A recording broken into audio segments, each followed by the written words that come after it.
Well, good morning and greetings and salutations to everybody out there in all of the world of YouTube. I hope you're all having a great Friday morning, getting ready for your last day of work, or if you got a 4-day week, you're already on the vacations. Welcome to Lions Talk Live. If you haven't yet subscribed, please consider doing so. We're on our push here to get to 3,700 by kickoff on Sunday, and we only need 51 more to go. So if you're bored, got something to do, just want to help out, be a good person, hit that button, hit the like button. You guys know the rest from there. Joining us today is the Sarge, Tony Libretto. He's going to be hopping on here, helping to do our game breakdown and predictions for this big game on Sunday. And Sarge, right off the bat, I'm going to come at you and ask this. Why is it seems like every time we have a game on the road against somebody with a decent record, it's a prove-it game for Detroit? You got to prove yourself once again. Because to me, feels like this is about the 29th time this season somebody said you got to prove that you're the Detroit Lions. Yeah. Good morning there, Dano. Good morning, everybody. It's starting to kind of get old because I think every time we have to do one of these prove it games, if we do end up not winning this game, are they, how many times are we going to hear same old Lions or, Right. or these guys aren't as good as we thought they were going to be? I mean, it gets old and it's got to be stressful. I mean the players and coaches hear the same things that we hear, Yeah. probably even more so, I'm sure. And every week, we've played so many division leaders. Every week it seems like, oh, we're playing another team that's in first place in their division. Oh, we're playing another team. Even Green Bay technically was tied with us for first in Right. the division when we played them. It's getting, and I mean, it's a little frustrating. Obviously we've been fans since we were little kids, and no matter what, it seems like these guys they keep having to prove themselves. I think they've already proven themselves. They're one of the best teams in the league right now. And going into Baltimore is tough for anybody. So I'm not making excuses already in case they lose, because I think they're going to win. But it's just, yeah. When is it enough? Even watching some of the shows in the morning, some of the guys on the table that was talking about the Lions Ravens game were like, if the Lions don't win this, what have they actually done? And one guy was like, dude, what are you talking about? Like, they've already done all of these other things, and they still bring up the asterisk, they beat Kansas City without their two best players. And I'm like, we were missing a whole lot of people last week, and we still destroyed Tampa Bay. Good teams find ways to win, and that's what we're doing right now. I think you got a good point. I guess everybody's so conditioned to just say that, hey, the Lions been bad for 20 plus years. We don't want to get sucked into thinking there's something again. But let's also, on the same topic, talk about the fact that if they go in, win this Sunday again on the road, there's a real opportunity for them to go 7-1, I think, into the bye. Mm-hmm. And at that point, you see some players starting to get healthy. Like, John's asking here, Coach, do you expect us to activate Pascal before Sunday? I'm going to think he'll come back against the Raiders. I mean, we'll see. I get he's out on the practice field, but I think another week or so, allow that knee to rest a little bit more, plus work him back in the scheme of things.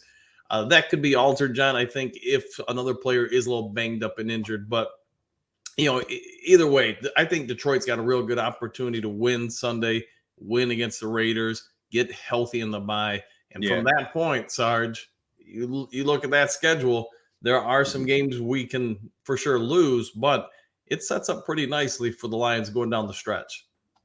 Yeah, I think the first half of our season is definitely tougher than the second half is going to be, especially with all those division games coming up. We haven't even played Minnesota or Chicago yet. So that's 4 games right there that we're playing in the second half of the season. Obviously Cowboys are going to be tough late in the season. Chargers are not, they're not soft. They're even though they don't have a winning record right now, that could change in the next couple of weeks. Or even I watched the game last night, the Jags and the Saints. It was kind of a snoozer for most of the game for all y'all that watched it, but right at the end, the Saints tied it up and had a chance to even tie it again and go into overtime. And they were first and goal and 4 downs later, they didn't score. But even the Saints, if they would have won that game, they would have had a winning record. So a lot of these teams that they say, they don't play anyone with a winning record until Dallas, a lot of that could change by then. Even the Raiders play the Bears this weekend. If the Raiders win, they're 4-3. So they'll have a winning record when we play them Monday night.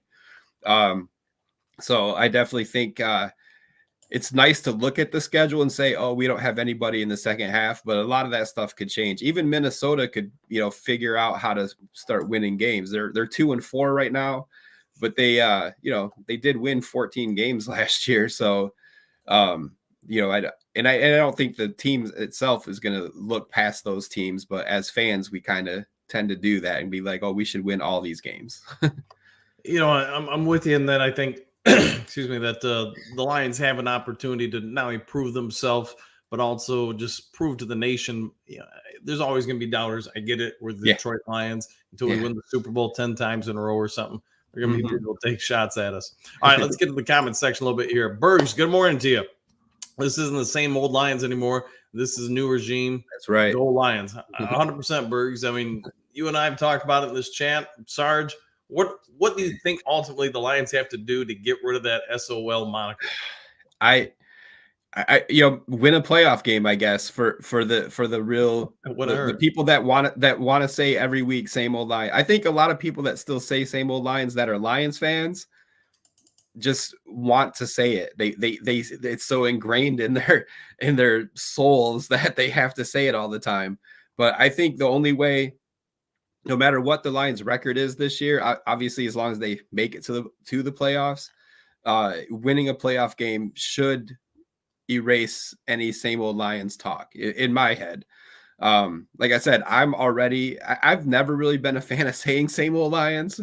So every year I'm optimistic, even though, lately it's been rough, but or not lately, the few years before Dan Campbell. So, but yeah, I think winning a playoff game will prove that this is not the same old Lions to the diehards that want to say it all the time. Right.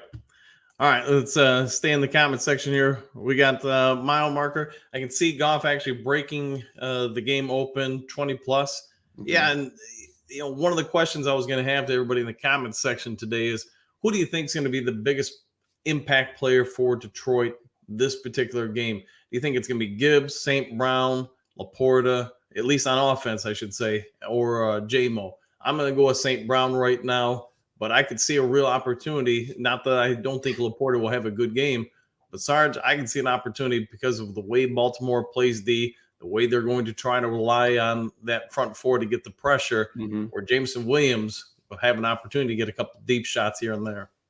Yeah, I agree with you there. We talked about the other day, Baltimore doesn't seem to do a whole lot of blitzing. Their sack leader is a defensive tackle. They have 11 different players with at least one sack, which is crazy to me this early in the season. But and I don't know if Kyle Hamilton is playing. I thought I read that he might be hurt, but he has 3 sacks. So watch, if they do blitz, watch it from the safety position. But yeah, I think J-Mo is definitely going to have, if they stick to just, rushing their 4, I think we're going to have a lot of opportunities with play action. We got to get back to that more. With play action pass, we have to take at least a few shots with J-Mo downfield. But and keep an eye out for Laporta too. Their defense is really good, but someone's going to be open because they're probably going to try and double St. Brown a lot. If we get J-Mo some big plays early, then they're going to start. Their safeties are going to start playing a little deeper, backing up, and that's going to clear the way for Laporta as well. All right, Phil, we have no running game because of injuries. What do we do? I think we're going to be okay. Maybe not perfect by any means, but it sounds like Gibbs, Craig Reynolds are going to play. And then, of course, you got a couple of the other newer guys that will fill in. My guess is we're going to dress 3, maybe 4 backs. Gibbs probably isn't going to get 20 to 30 carries in a game, but he's probably going to get somewhere around 15 to 20, maybe a few catches as well or design plays. Craig Reynolds, maybe count him for 5 to 7 or so, and then somebody else out there for maybe 3 to 5. So that's probably about our workload, but Sarge, what do you think? You worried about the running game coming in? I guess it depends on if Gibbs is 100% or not, which I even 90% I would say, because no one really is 100%, I guess, at this point of the season. But I think they're going to rely on Gibbs a lot. Craig Reynolds, he's proven he does an all right job. I don't think he's a terrible running back, and I mean, he had the play of the week last week with that block that sprung St. Brown. So I think The block heard around the world. What's that? Yes, it was. They're still talking. I was watching a morning football show yesterday, and they were still talking about that play. Right. So they have to try to run it. They have to, because that's the only way play action is going to work, and that's where our bread and butter is. So they have to at least try to establish a run game. I think this is going to be Gibbs's coming out game, really. I mean, he hasn't had to carry the workload yet in his young career that he has right now. So maybe we do give him 15 touches out of the backfield, not counting pass plays, but maybe try to give it to him 15, 20 times, see what happens. Now, obviously, if they give it to him 8 or 9 times and he's got like 2 yards, maybe this isn't the game for him this week. But I say we got to get him involved somehow sooner or later. So without Montgomery there, this is a prime game for him to try to do that. Yeah, I think that if we go back to the Atlanta game, the last time he played the majority of the snaps, he did pretty well minus the first quarter. And Atlanta's defense is no slouch. So, right. All right, let's see what we got here. Al, good morning to you from Las Vegas. What time is it in Vegas? I'm guessing around 4 o'clock or so. So thank you for getting up early. I know we got a couple people in different spots watching. All right, Jeremy, what do we got? Any word on if we're going to pick up another running back or cornerback for depth in this upcoming weeks? I think we will. Specific word who, that I don't have. I will say this. I don't think it's going to be a running back. I do foresee us making a move for a cornerback or defensive line. We'll see what happens. Randy, good morning, Dan.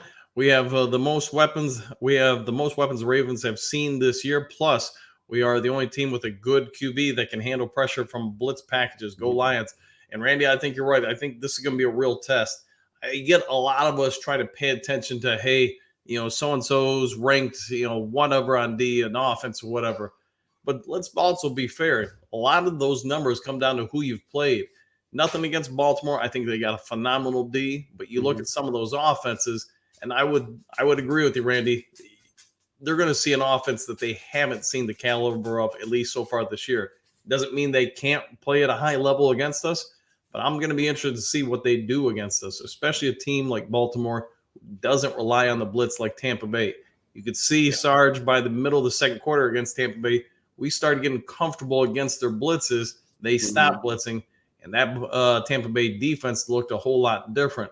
What do you think Detroit's going to have to do to have some sustained success against Baltimore this weekend? Definitely, they definitely have to establish a run game. We can't just go. We can't be one dimensional. We can't just throw the ball the whole game, right? Because they'll key on that. That won't be hard. Establish the run game early. Get a couple of long sustained drives to start the game. Keep that defense on their toes by taking some shots downfield. Get those safeties off the line of scrimmage or out of the box at least, so we can spread them out a little bit. Key on a couple of their. They're kind of like Tampa Bay too. They have strength up the middle, like Roquan Smith, Patrick Queen. They're two interior linebackers basically. They've got like I said, Kyle Hamilton up the middle in the safety position if he plays. Again, I thought I saw that he was injured, but I don't know how serious that is. But we've got to make sure we get those guys on their heels instead of moving forward. We got to get them going backwards. I agree with that, man.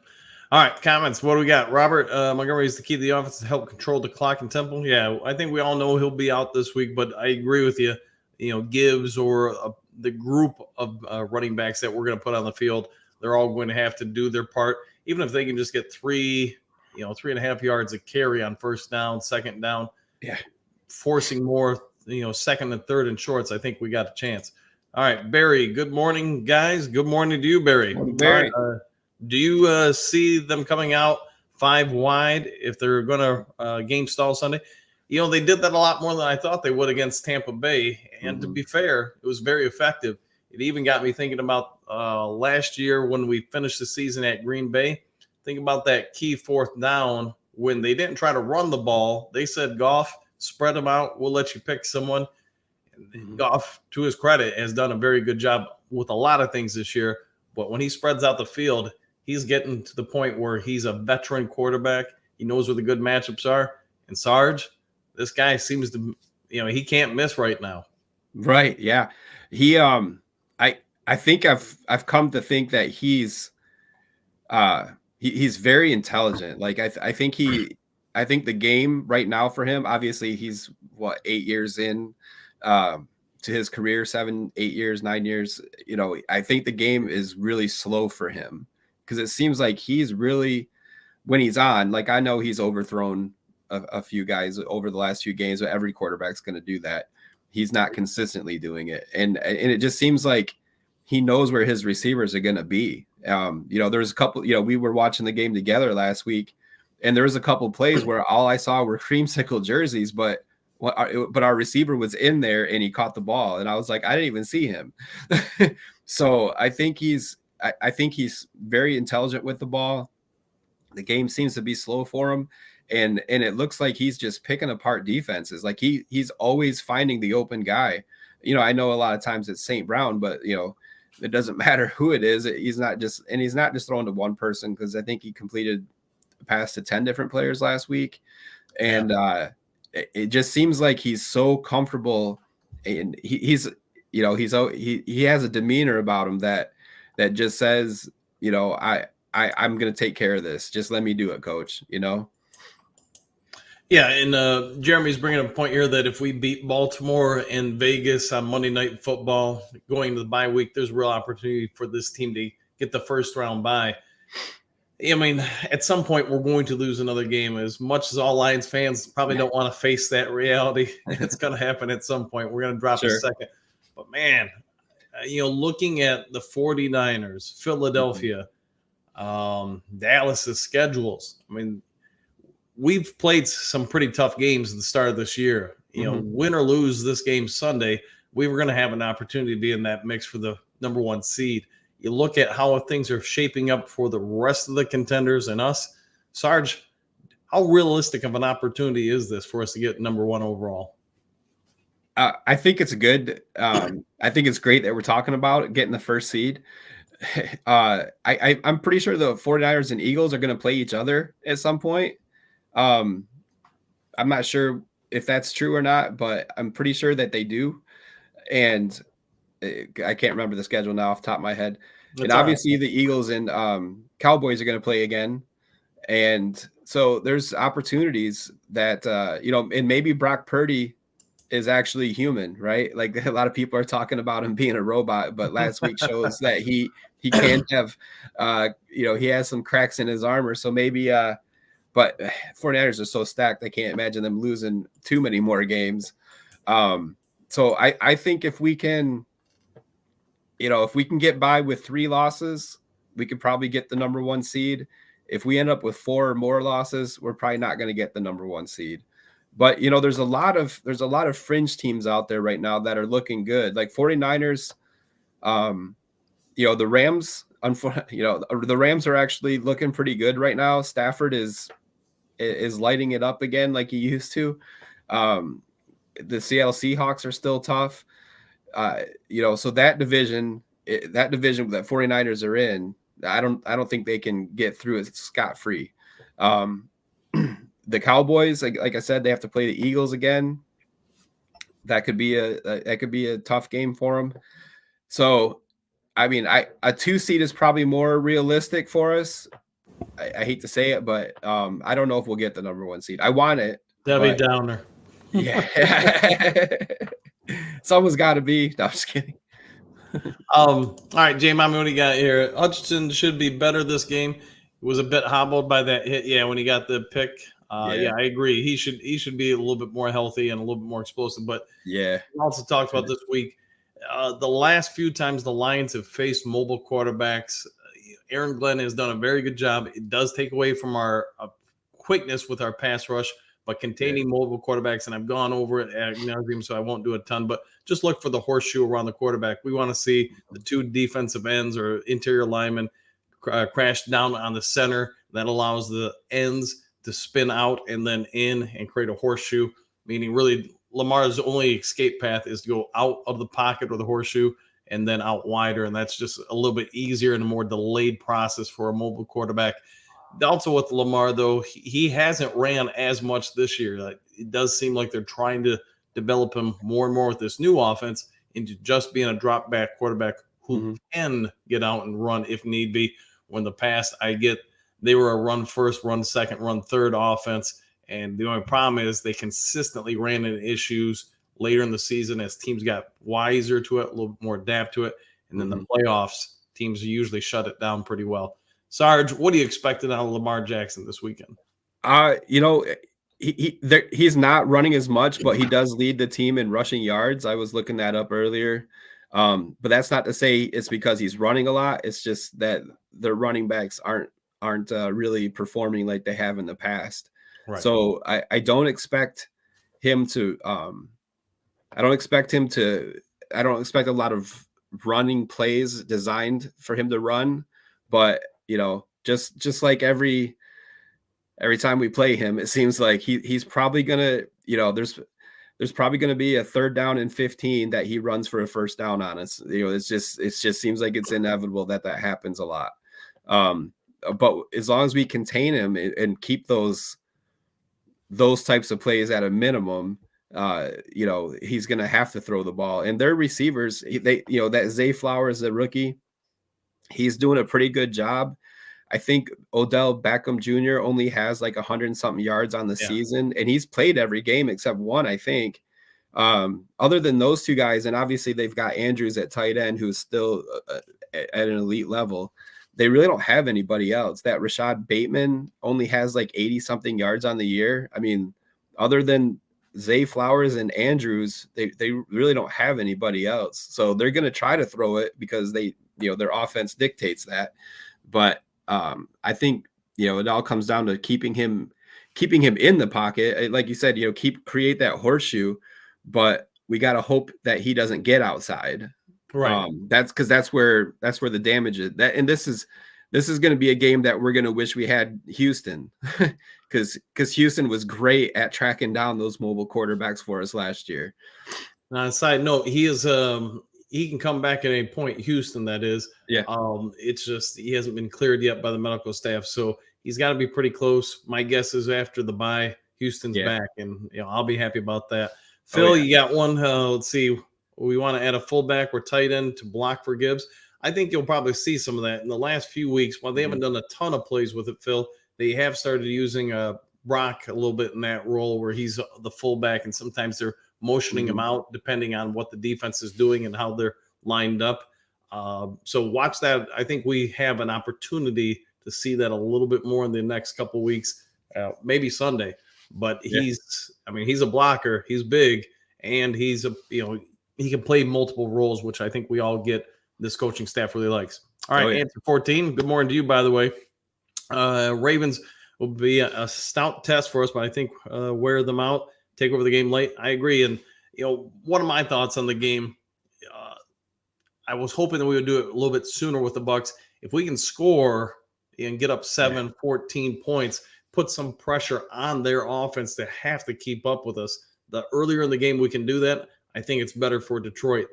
Like the Tampa Bay game, though, we kind of stalled a little bit in the first quarter, second quarter a bit. Thankfully, we had the big block, and then St. Brown was able to put some points on the board. But the longer we can keep a team around, the more someone like the Ravens or the Buccaneers, who have a little bit more limited offense, has an opportunity to snag a player or two that alters the game. So, my opinion, the outcome of this game is going to be decided by our offense versus their defense. I just think their offense, like you were saying, Sarge, is a little limited. All right, Jeremy, can't wait to see Gibbs get the majority of the carries in this game. Love me some Demo, but been waiting to see them kick the tires on Gibbs since drafting him. Gibbs is the X factor in this one. I agree. He could, man, if he comes out running all over the place and running and catching, that's going to spell a lot of good things for Detroit. Money hurt more than Swift. Why no criticism? Because I guess the only thing I could think of, Phil, is because we didn't draft him, we signed him. So, Bergs, because Money always played full seasons. This is first year he's missed multiple games. Yeah. Dan Campbell, Coach of the Year. Jared Goff, MVP. Brother Ken, who's, by the way, out in Denver. I think they're both going to be in contention, especially a win this weekend. I think you're going to see both of their stocks shoot up even more. Bergs, he missed a total of 3 games in his tenure while with the Bears. He's a tough, aggressive runner. Yeah, just bad luck. I mean, he was trying to break a tackle against Seattle and just, tweak the leg. Then obviously with last week, he just happened to fall on the ball wrong. Yeah. Curtis Steele, the infamous one, Curtis Steele. Curtis the Hitman Steele. What up, though? Good morning to you, man. Let me know sometime when you want to hop on the mic. Phil, doesn't look like Mountain Dew Man Dan. Yeah. Kurt does not look like Mountain Dew Man Dan. It happens, man. And I'm about T-minus 30 minutes away from the Morning Dew Mountain Dew run. Phil, yep. Kurt, Jeremy, containing Jackson should be a lot easier with BB back. Yeah. Talk about that, Sarge. You got Branch back. How big of an impact do you think he's going to have? Oh, I mean, I'm not a Will Harris hater by any means, but man, Brian Branch is going to be such an upgrade over him.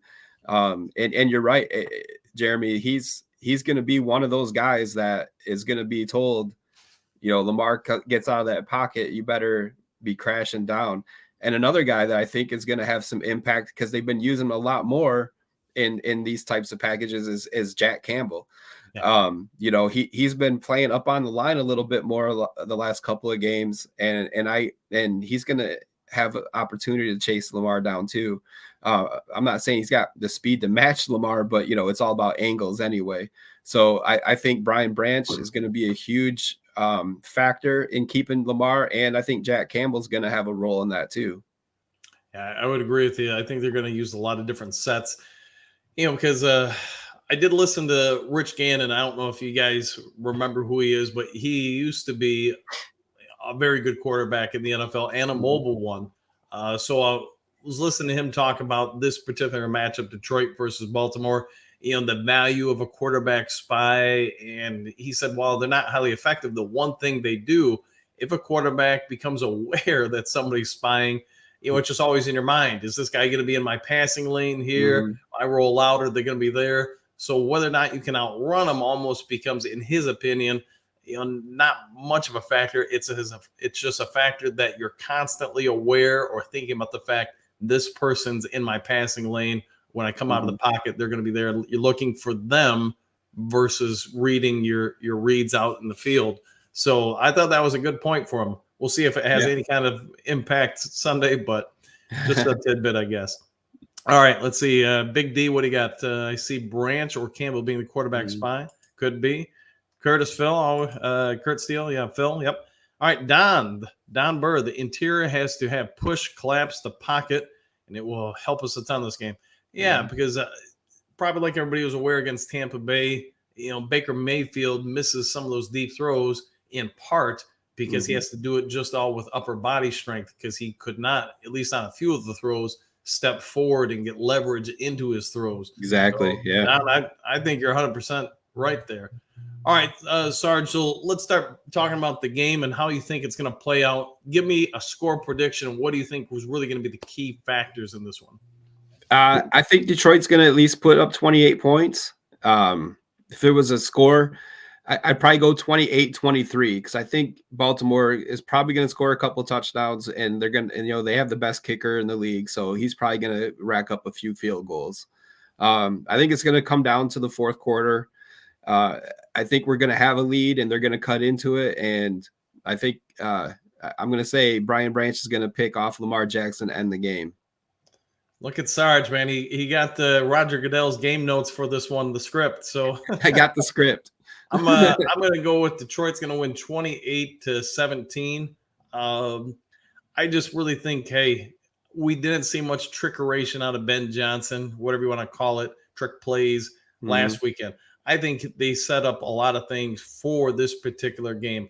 You watch the flow of the secondary of the Baltimore defense. They do have a tendency to over pursue. It's why they're good at tackling.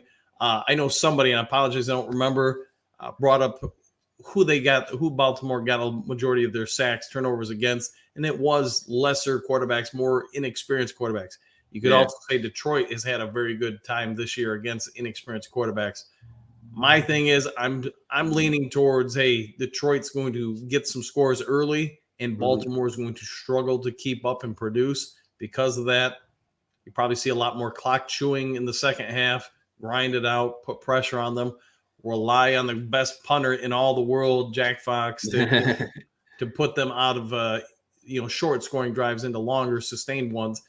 That's my call. I think we're going to win 28-17. I Sarge, like if you got to pick your most valuable or important player for both offense and defense, who are the players we absolutely have to lean on in this game?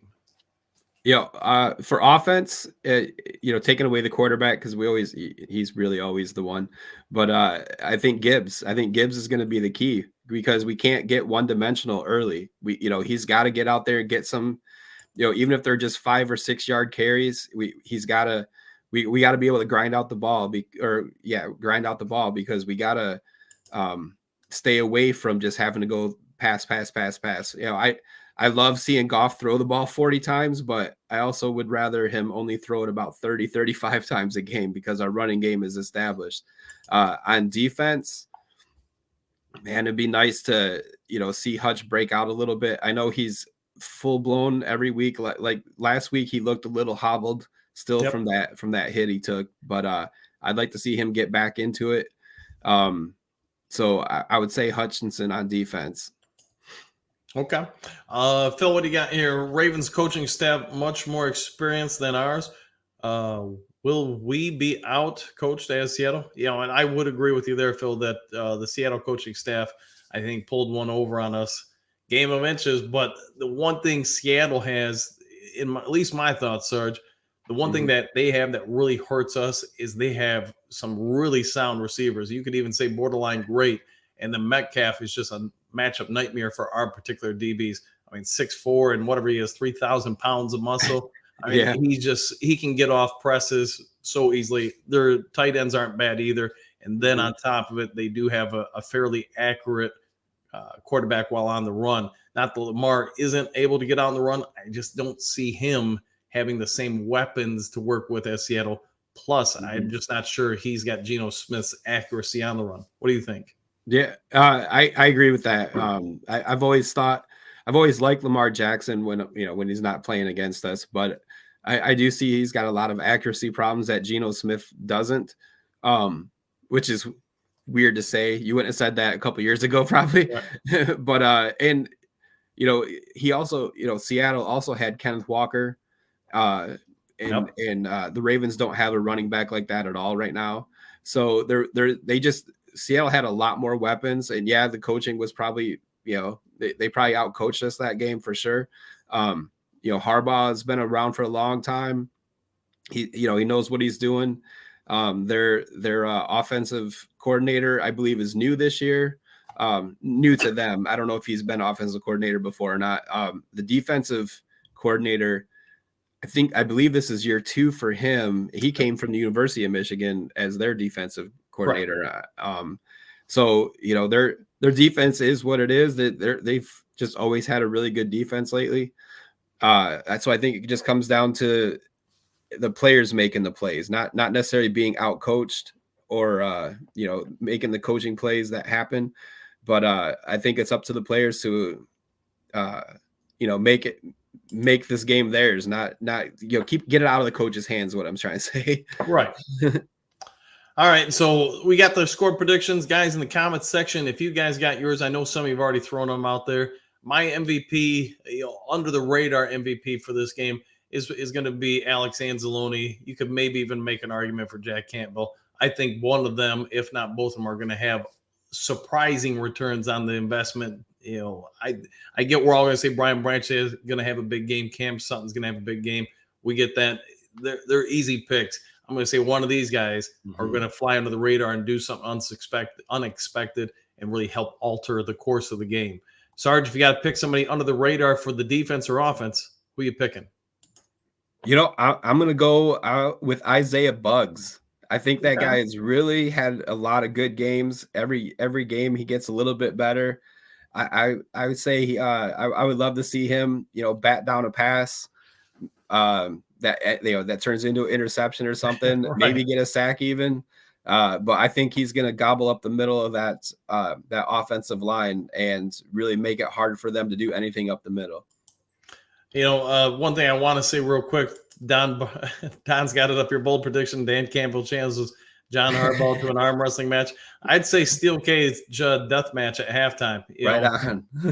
Just lay it out there, Don. I think we got a pay-per-view special. The ghost of Mean Gene Oakland to announce it. Will Harris gets another pick, I hope. That could be something. We can all bash on Harris for what he isn't, and I get he's not great in coverage. He's not great at this and that. He's good enough to make the team, but also give him some credit. He got the pick last week. He got the fumble recovery the week before that. My hope is that Will Harris isn't on the field very much. That would probably be a good thing. All right, Phil, don't forget Buggs and Barnes. Yeah, both of them unsung heroes, and both of them, Barnes really doesn't get enough credit for where he's been his first couple seasons in Detroit to where he is now. Man, he's made a massive leap up. What do you think of him? And Buggs. I just told you I think Buggs is my sleeper. I love me some Isaiah Buggs and Derek Barnes. He's come a long way. When they drafted him, he was supposed to be good. I know he was drafted later in the later round, like third round, I think. Something like that. Maybe it was fourth. But he was supposed to be good. They were like, oh my gosh, they stole this guy in this round. And then it just kind of never happened. And this year it's happening. I would say our linebackers we have a good linebacker room. We have with Campbell coming on more and more every week. Anzalone is just a steady rock. And Barnes is really playing above par, above average. And even Rodrigo, who started for us every game last year, except for I think he got hurt once. But he's barely on the field. He's a great special teamers, and I love Rodrigo, but that's they put him in this position because Derek Barnes is really lighting it up. There are two things I think were huge missed opportunities in my life. Number one, the WWE should have had the Undertaker and the IRS in the 90s form a tag team called Death and Taxes. And the other is somehow we got to have Buggs and Barnes have their own talk show because I think that would be a good name for a show. The Buggs and Barnes show. Buggs and Barnes in the morning. There you go. Harris is a ball magnet this year. I would agree. Angie, what do you got? Detroit wins 24-9. Yeah, and somebody was saying, Jeremy was saying about the weather. That's going to be windy and nasty. Hey, we talked a little bit on the show yesterday about it. Yes, that will impact some of the plays. If it's a 5 to 10 yard pass, it shouldn't impact as much. But anything deeper than that, if the winds really are as gusty as some are saying, that will affect both teams. The other side of it, though, is that also means defense is aware of that. They can cheat up a little bit more. Baltimore, who is struggling to run, struggling in the passing game, man, that really limits that already limited offense. I think this could be a game where, to your point, Jeremy, where you could see a lot more trick plays out of Detroit just to try to get that one or two scores that may seal the game early. All right, what do we got, Don? Charles Harris finally has a breakout game this week. Book it. Yeah, we haven't heard a whole lot out of him this year. No. Ravens do a lot of work in the middle of the field with their tight ends. I expect some good plays from Jack Campbell working between the numbers. That's a good call by you because I will say this. Campbell is not bad in coverage, especially for a rookie. All right. He'll have his hands full against Andrews, that's for sure. What's that? He'll have his hands full against Mark Andrews. Yeah. He is one of the better ones in the league, even though he's starting to put on some years here. Yeah. Lions seem to play best outside in natural turf. I'll say this, Phil. home or away, it's not like the last year or two, I guess, where they could say the Lions struggle on the road, even though I thought that was a little bit changed towards the end of the year, a season ago. This year, it doesn't matter where we play. We're imposing our will on them. So, Yep. all right. Yeah, death and taxes. That should have been a. How the heck did they not come up with that combination? J. Mommy, possibly Reynolds with the others coming back. He won't get as many much attention. 27-9 Lions. We play worse outside weather. We'll see. Let's hopefully not this week. Let's save it for another game. Will Jack Fox play a big role again? If we've got to punt it, yeah, especially with the weather, his kicks will have a lot more meaning than perhaps normal. Lions are excellent short passing game, which helps against weather issues. I would agree with that. Mm-hmm. It's just how much does the defense get a little bit of advantage being able to jump routes and such. We travel well this year, 100%. All right, Jay Mommy. The Lions are 7 of the last 8 on the road, and the Lions did a number on the Packers last time they played in cold weather. All true. So we'll see what happens. But, Sarge, I'm going to say this. Win or lose, my hope going into last week's game, the 3 games we had before the bye, hey, we get 2 out of those. I was going to be happy because going to the break 6-2, that works for me. 6-2. If we happen to drop this one, that's still an option.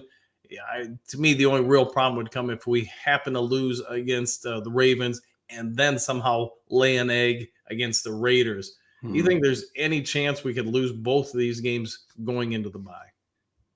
No, I don't think so. I think, I think we're going to win both of them, obviously. But, if we do end up dropping one, I don't think it'd be to the Raiders. They're not playing well. I think the games that they've won is just because they played worse teams. Right. I don't know exactly what they're scheduled. Like I said, they're playing the Bears this weekend, and they could have a winning record going into the Monday night game against us. They could. But I don't really think that they've.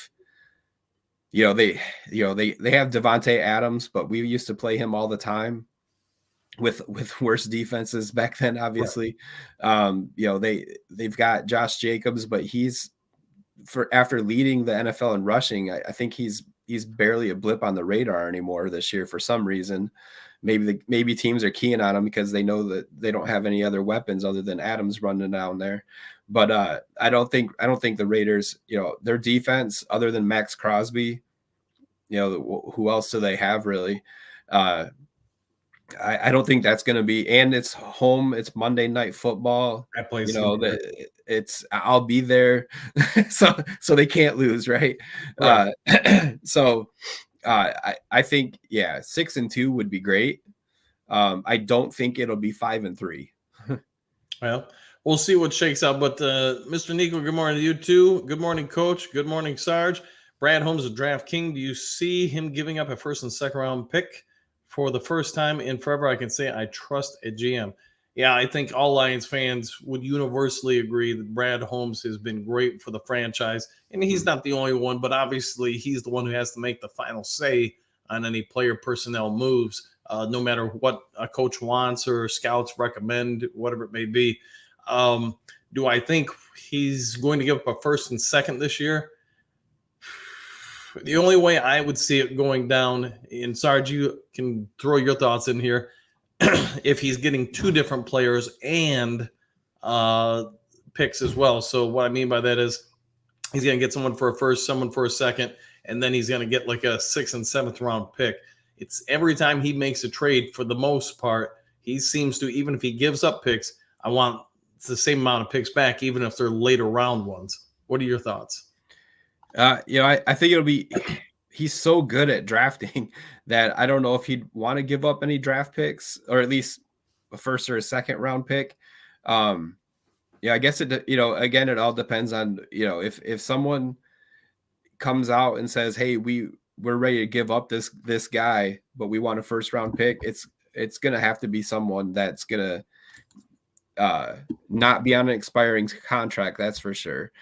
Someone that's got a couple of years left. I would hate to give up a first round pick for a player for 8 games. Or unless they can do, one of those sign and trade deals where they sign the player for a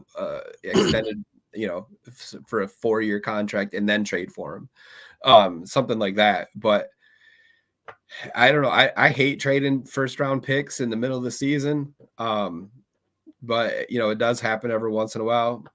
I just don't know who we would want to trade to get to give up a first round pick. Our team, I mean, we're 5-1. People are talking about us being the first seed or the number 1 seed. And I know like the 49ers traded for McCaffrey last year and they ended up, obviously they probably would have went to the Super Bowl if it hadn't been for Purdy getting hurt in the conference championship game. Right. But I just don't know who is out there that would make that much of a difference for us, without giving Gibbs a full season, without giving, our defense. I mean, like you talked about earlier in this show, maybe going out there and getting a defensive lineman or a corner, but we're not looking at getting a number 1 corner. We already have one. Right. And I think Jacobs is doing just fine on the other side. And with Branch out there now too, and our safeties, like unless someone, I can't even picture someone. I don't know. I don't see us trading a first round pick because I don't think we need that impact player. We need players. We need some depth at some positions. But even like Saquon Barkley, if the Giants are like, hey, we'll give you Saquon for a first round pick, I don't know if I make that trade. I don't know. I don't remember last time he's played a full season, and obviously our running backs aren't playing a full season either. They've both been hurt. Right. But I mean, do you give up a first round pick for a Saquon Barkley? I don't know. I don't think I would, but I don't know. It's a tough question because you still don't want to give up the future just yet. I don't think we're in a wholesale give up everything for this season just yet, like the Rams did, obviously, when they traded like 5 years worth of first round picks to get all those players, and it worked for them. But I'm not 100% sold on us being at that point yet. To me, the only way I'd give up a first, like if we went after, I even hate saying it, but Patrick Surtain, okay, that makes sense to me because you're saying you're gonna load up that secondary.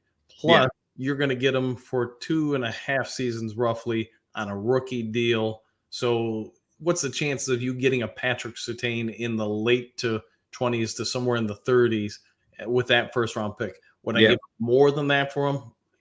I'd be real hesitant. But if they want a first, just so they can start working on other aspects of the team, I'd probably give them a first, maybe like a 5th round pick as well or something like that, even though we don't have one this year.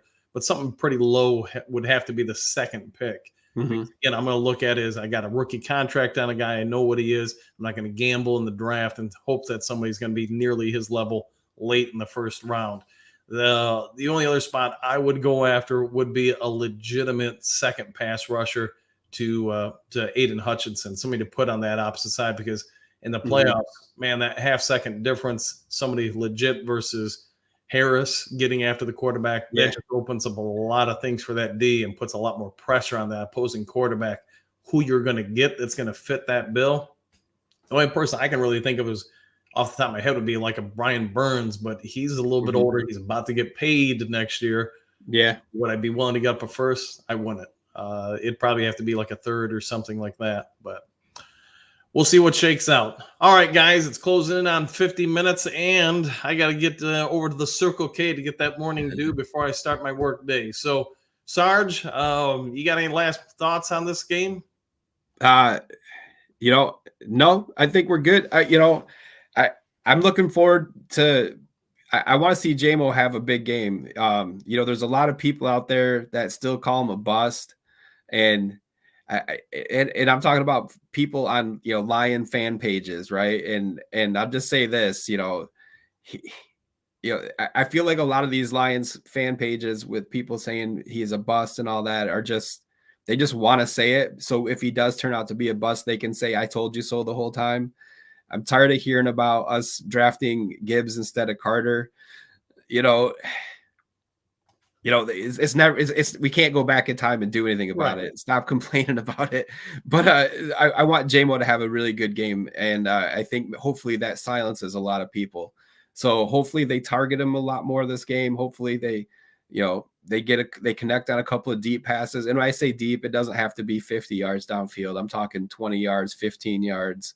Get them into open space, let them run. I hope he has a game that silences a lot of people this weekend. If you haven't yet subscribed to Lions Talk Live, please consider doing so. We're trying to make that push to 3,700 by kickoff on Sunday. Before you get off the channel, if you can, hit the like button. You guys know the drill. Also, if you're looking to buy or sell real estate in the state of Michigan, hey, you guys know I actually have a job. Consider giving me a call. Commercial property, home residential properties, investment properties, flip properties, fallout shelters, whatever it may be, anywhere in the state of Michigan, Upper Peninsula or Lower Peninsula. Hey, give me a call, 269-998-2384. Other than that, I hope you all have a great Friday. If there's some breaking news the rest of the day, I'll make sure to jump on and get it to you guys. Take care, and we'll see you all in the next Lions Talk Live. See you, everybody. Thanks for jumping in.